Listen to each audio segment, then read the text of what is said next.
Assalamualaikum warahmatullahi wabarakatuh. Kami dari kelompok Romawi akan mempresentasikan hasil kerja dari kelompok kami. Saya Teguh Zakiul Maulana dan teman saya. Muhammad Januar Jabar Aden. Latar belakang.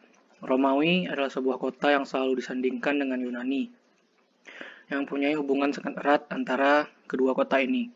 Romawi adalah peradaban dunia yang letaknya terpusat di kota Roma masa kini. Peradaban Romawi dikembangkan oleh suku Latia yang menetap di lembah Sungai Tiber. Suku Latia menamakan tempat tinggal mereka yaitu sebagai Latium. Kota Roma yang menjadi pusat kebudayaan mereka terletak di muara Sungai Tiber. Waktu berdirinya kota Roma yang terletak di lembah Sungai Tiber tidak diketahui secara pasti. Legenda menyebut bahwa Roma didirikan oleh dua bersaudara keturunan Aenas dari Yunani, Remus dan Romulus pada tahun 750 sebelum Masehi.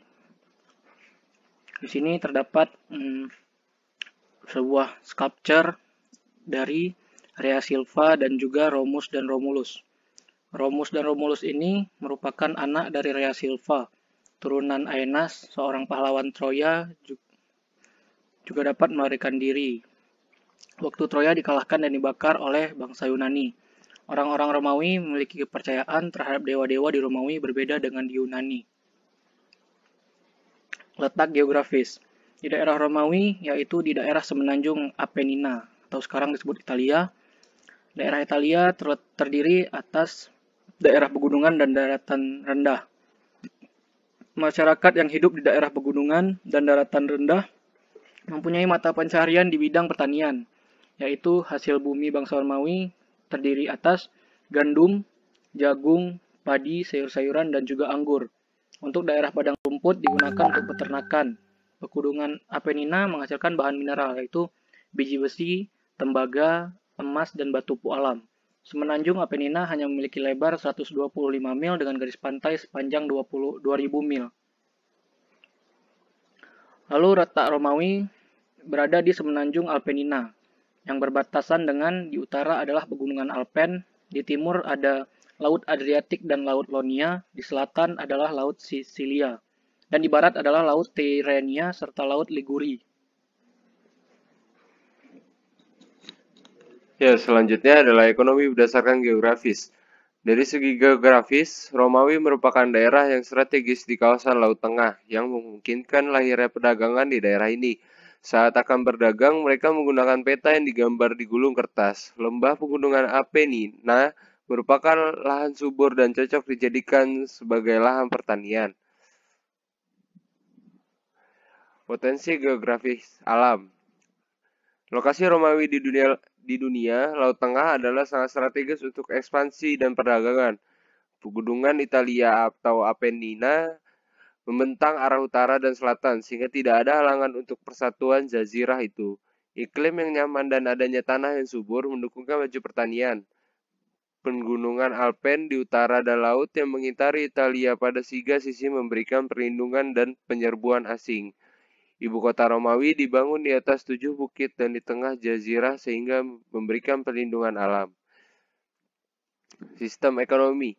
Masyarakat Romawi berprofesi sebagai petani karena awal masuk mereka yaitu sebagai bangsa petani yang kemudian mengalahkan bangsa Etruska.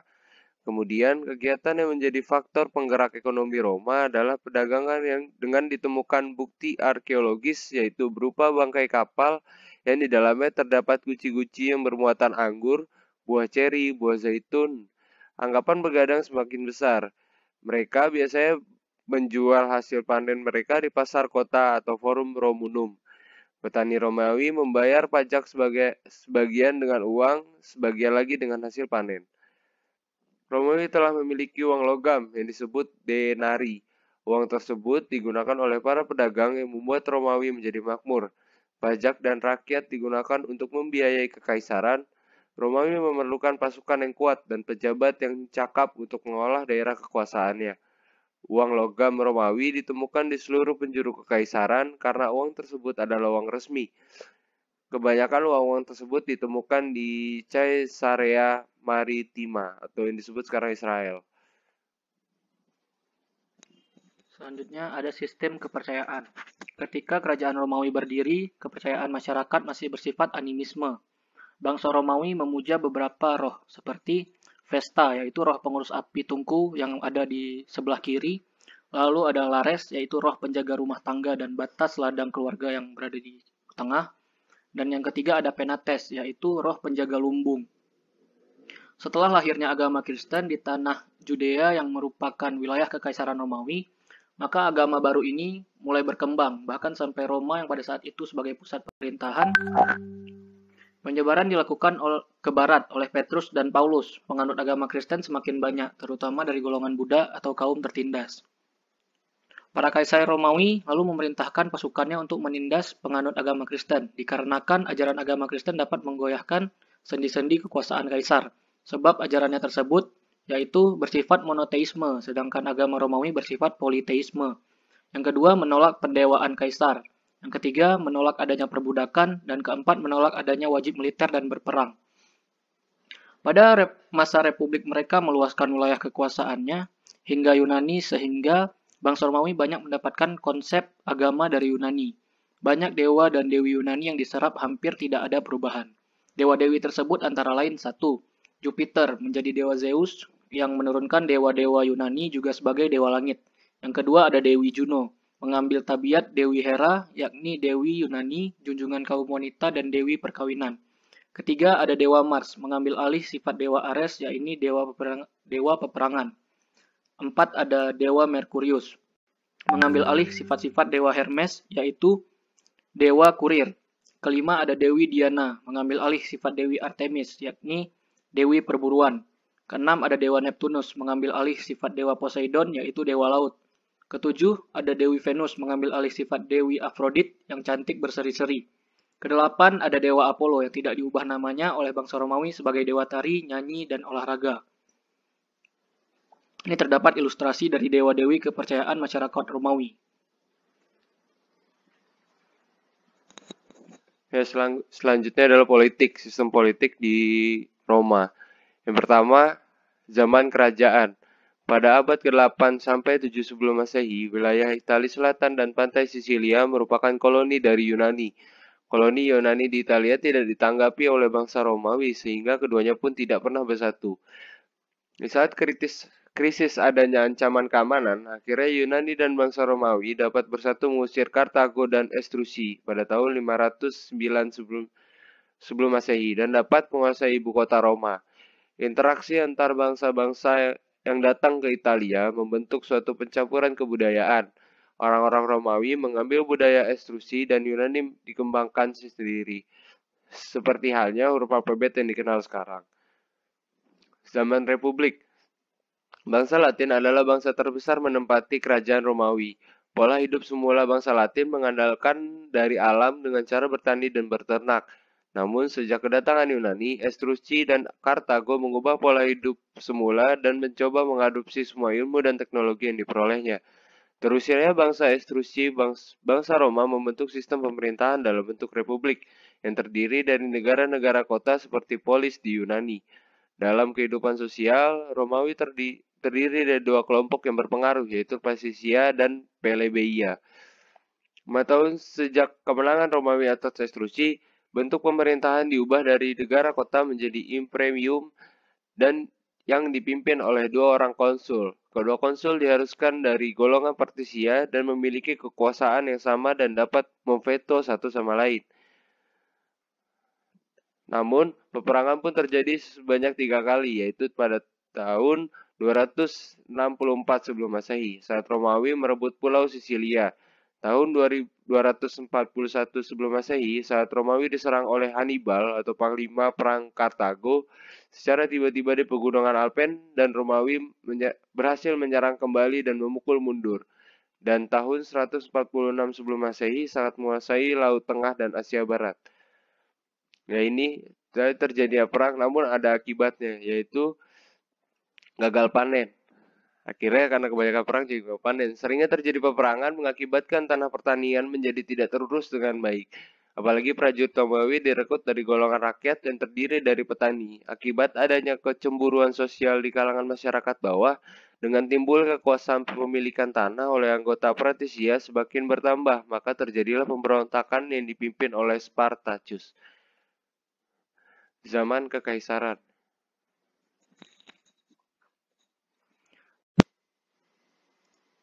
Dilantiknya Octavianus menjadi kaisar atau penguasa tunggal menjadikan bentuk pemerintahan Romawi menjadi kekaisaran. Dengan Octavianus sebagai kaisar yang pertama, keadaan negara pada zaman ini dinamakan Pax Romana, artinya Roma yang damai.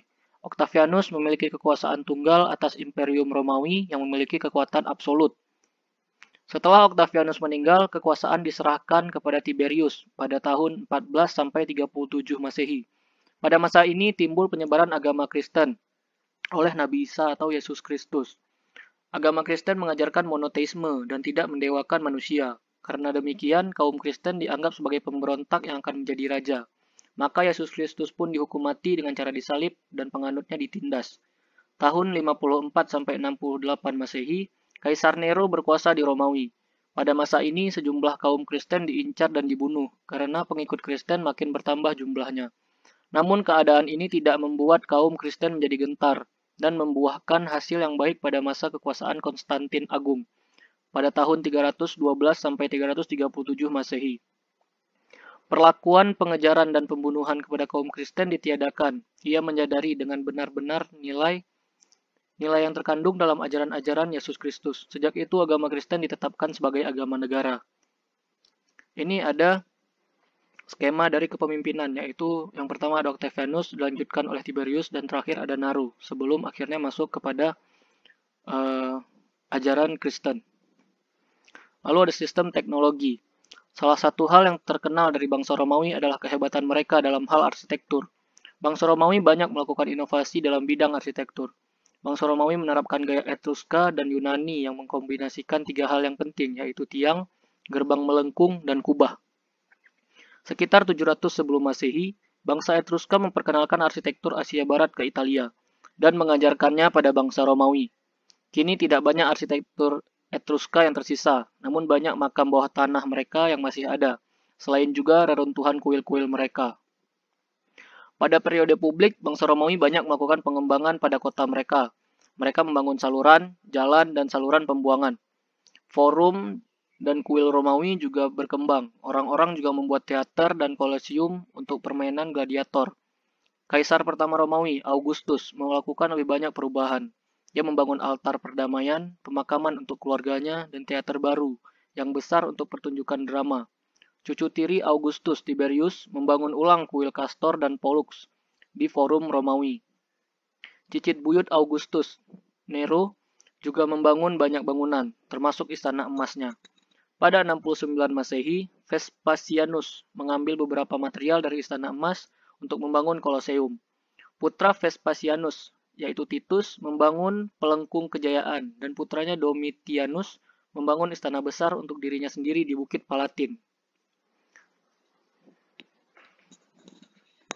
Selanjutnya, kondisi masyarakat.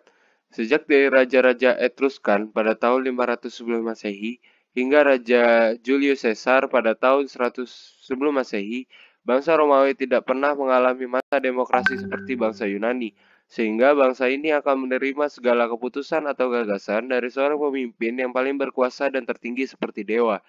Tugas bagi para pemimpin harus diemban adalah menaklukkan daerah-daerah perluasan sekiranya daerah tersebut mempunyai penguasa. Konsep kepemimpinan ini menjadi konsep dasar hukum bagi sistem kepemimpinan Kekaisaran Romawi. Kekaisaran Romawi merupakan kumpulan koloni dan beberapa suku bangsa di sekitarnya, diantaranya meliputi Etruska, datang dari bagian utara Mesopotamia, golongan agraris dan militeristik.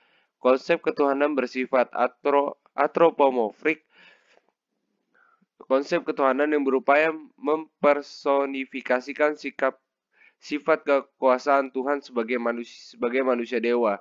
Dalam bidang arsitektur, bangsa ini sudah mengenal konsep konstruksi dan yang menggunakan sistem struktur, pengguna pos dan litel serta kubah. Selanjutnya adalah Latium. mempunyai sifat-sifat patriotisme dan selalu ingin berkuasa, rasional tetapi lemah dalam berfantasi, tidak halus, tidak sensitif, dan tidak kreatif. Karya bangunan mereka kebanyakan mengambil begitu saja dari motif-motif yang sudah ada, dikembangkan oleh masyarakat Yunani. Selanjutnya ada kolonia. Bagian dari bangsa Yunani, dalam bidang arsitektur, bangsa ini membawa konsep arsitektur yang telah berkembang di Yunani dan dibawa ke dalam budaya membangun bangsa Romawi. Selanjutnya, Kartago. Masyarakat dikenal sebagai nelayan. Pelaut kejam merupakan musuh bangsa Yunani. Orang kaya beserta budak-budak mereka juga tinggal di kota. Beberapa dari orang kaya ini adalah tuan tanah yang menyewakan tanah mereka pada para petani miskin atau menyuruh budak untuk mengatur beberapa orang kaya menjalankan bisnis-bisnis pembuatan pakaian atau peralatan. Kaum perempuan menjual barang-barang di toko, menjadi penjahit atau pengemis. Perempuan biasanya tidak menjadi pengajar di sekolah. Bangsa Romawi juga melakukan perdagangan dengan bangsa-bangsa lainnya. Mereka menyeberangi Laut Tengah untuk mengambil papirus dari Mesir, kaca dari Fenisia, daging babi, dan garam dari Austria, timah dari Inggris, saus ikan, alat masak dan piring dari Afrika Utara, dan minyak zaitun dari Spanyol. Bahkan petani biasa mampu membeli banyak dari benda-benda tersebut. Beberapa pedagang bahkan pergi lebih jauh ke Samudra Hindia atau menyeberangi Asia Barat untuk berdagang dengan orang India dan memperoleh kapas, kayu manis, bumbu-bumbu, dan serta sutra yang datang dari Tiongkok. Benda-benda ini tergolong mahal dan hanya mampu dibeli oleh golongan orang kaya. Selanjutnya ada pengaruh budaya sebelumnya kepada perkembangan bangsa Romawi. Di sini terdapat beberapa pengaruh dari arsitektur Yunani kepada Romawi. Yaitu yang pertama ada arsitektur Yunani, bagian struktur nampak jelas pada bagian kolom, serta arsitektur Romawi terjadi pemisahan bentuk dan struktur. Bentuk tidak selalu mencerminkan strukturnya. Struktur hanya merupakan hiasan atau ornamen. Menurut Van Ramon, ini merupakan penyakit arsitektur barat, yaitu pemaksaan pemisahan antara bentuk dan struktur. Kuda-kuda sederhana atau architrave, tiang dan balok, post and linted pada arsitektur Yunani. Sedangkan arsitektur Romawi, konstruksi kuda-kuda lebih kompleks, ditandai dengan penambahan setengah kuda-kuda pada kedua sisi bangunan. Selain itu terdapat konstruksi busur dan rusuk atau barrel vault. Kedua, arsitektur Romawi lebih mengutamakan fungsi atau utilitarian, konstruksi bangunan dan suasana, yaitu grandeur, sedangkan arsitektur Yunani lebih mengesankan nilai-nilai estetika. Yang ketiga, ada masa bangunan dalam arsitektur Romawi disusun secara komposit, yaitu terdiri dari gabungan beberapa bentuk geometris atau elemen yang terpisah. Contoh bangunan Pantheon yang terdiri dari dua bentuk, Partico di bagian depan dan Rotunda di bagian belakang, sedangkan arsitektur Yunani tidak ada. Lalu pengaruh budaya setelahnya. Pengaruh budaya Romawi terhadap arsitektur Islam. Peradaban Romawi banyak memberikan pengaruh besar bagi peradaban Islam. Berakhirnya era Bizantium ditandai dengan jatuhnya Konstantinopel ke tangan Turki Ottoman pada tahun 1453 Masehi. Tetapi pada saat itu juga budaya Bizantium telah menyebar luas. Budaya ini dibawa oleh orang-orang Kristen Ortodoks ke Bulgaria, Serbia, Rumania, dan yang paling penting ke Rusia, yang menjadi pusat dunia Ortodoks setelah penaklukan Ottoman di Balkan. Bahkan di bawah pemerintahan Ottoman, tradisi Bizantium pada ikon lukisan dan seni lainnya tetap utuh dan selamat, terutama di Kreta, Venesia. Pengaruh Bizantium yang paling besar terhadap Islam adalah Kubah. Kubah bukan merupakan arsitektur asli Arab, karena jika kita perhatikan bangunan orang-orang Arab semuanya berbentuk kotak. Jadi tidak mungkin Kubah berasal dari Arab. Jikalau menara masjid merupakan adopsi dari arsitektur Persia, maka kubahnya itu berasal dari pengadopsian arsitektur Romawi Timur, yaitu Bizantium. Gaya arsitektur Romawi atau Bizantium pada awal-awal Islam sangat lazim digunakan. Salah satu contoh adalah Masjid Kubah Batu, akhir abad ke-7 Masehi di Yerusalem. Desainnya berasal dari arsitektur Romawi, dan juga makam dari Sultan Al-Nasir Muhammad di Kairo yang pintunya memiliki arsitektur gotik dari arch. Lalu selanjutnya ada Masjid Agung Damaskus, memiliki tembok keliling. Dirombak sehingga terbentuk pola hypostyle, yaitu berupa sebuah san yang yaitu halaman depan berbentuk segi empat, dikelilingi oleh bagian bangunan beratap. Sisi terpanjang sekitar 150 meter, Tegak lurus sumbu arah kiblat. Sisi terpendeknya sekitar 95 meter, berimpit dengan arah kiblat. Luas masjid sekitar 14.250 meter persegi. Dengan bentuk denah tersebut, susunan jamaah dalam bersembahyang melebar ke arah kiblat. Konstruksi, bentuk, dan ornamen-ornamen bagian depan sangat jelas mendapat pengaruh arsitektur Romawi. Setelah jatuhnya Konstantinopel, Ottoman mengubah sebuah basilika utama, yaitu Hagia Sophia, menjadi sebuah masjid dan arsitekturnya tetap tidak diubah, seperti Kubah. Ini merupakan perubahan fungsi dari yang awalnya sebagai bangunan gereja menjadi sebuah masjid. Hagia Sophia pada saat itu menjadi pusat sebuah model masjid di pemerintahan Ottoman. Contoh masjid yang juga berarsitektur seperti Hagia Sophia adalah Masjid Shehzadeh, Masjid Sulaiman, dan Masjid Rustem Pasha. Ya, selanjutnya adalah pengaruh peradaban Romawi kuno terhadap masyarakat Indonesia. Sisa kebudayaan Romawi yang dewasa ini telah dipraktekkan oleh sebagian masyarakat Indonesia, antara lain, 1. Penggunaan istilah-istilah dalam astronomi dan astrologi seperti nama-nama planet yang diambil dari nama-nama dewa, seperti Merkurius, Venus, Mars, Jupiter, Uranus, dan Saturnus. Selain itu, penggunaan kata-kata Atlas, Cancer, Sirene, Virgo, Libra, Helio, Titan. Istilah-istilah dalam dunia kedokteran seperti Haita, Achilles, Hymen, Elektra, Hipnos. Istilah-istilah dalam bidang biologi seperti flora, fauna, sela, dan resipe. Penggunaan lambang piala ular, min plus, dan tapak kuda. Yang kedua, budaya tukar cincin, ulang tahun pernikahan. Yang ketiga, kebiasaan mengangkat dan membenturkan gelas pada upacara dan pesta-pesta. 4. Menaburkan bunga ke makam, mengalungkan karangan bunga, serta menaburkan bunga ke laut kalau ada yang meninggal di laut. 5. Perayaan Tahun Baru 1 Januari yang pada masa Romawi merupakan hari penyembahan pada Dewa Janus. 6. Pesta olahraga Olimpiade. 7. Menggunakan hari Minggu untuk hari libur. Pada Romawi Purba, hari Minggu digunakan untuk memuja Dewa Matahari. 8. Sistem kenegaraan yang menggunakan sistem demokrasi. Ya, ini adalah aspek arsitektur di masa Romawi. Ya, contoh-contohnya yaitu Pantheon. Ya, ini bangunan yang berbentuk kubah. Ya.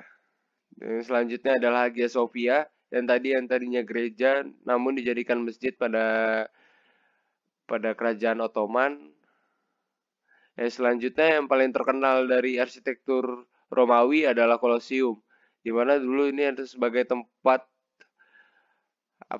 berantam antar gladiator untuk hiburan para raja. Ini daftar kita. Sekian, terima kasih.